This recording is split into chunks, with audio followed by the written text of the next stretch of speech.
सूचित करण्यात येते की तुमच्या घरी रिव्हॉल्वर, पिस्तूल, तलवार, रेम्बो चाकू, खंजर, लाकडी फटके असे कोणतेही अवैध हत्यार असल्यास तुम्ही उधना पोलीस स्टेशनमध्ये जमा करावे।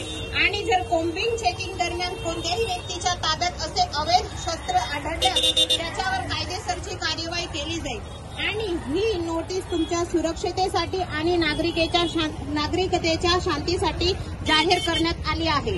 आणि तुम्हाला असल्या प्रकारची शस्त्रे कोणाच्या हातात आणि कोणाजवळ दिसले तर उधना पोलीस स्टेशनचा संपर्क साधावा। उधना पोलीस स्टेशनचा संपर्क नंबर आहे 0261 22 77 155 या क्रमांकावर फोन करून माहिती द्यावी।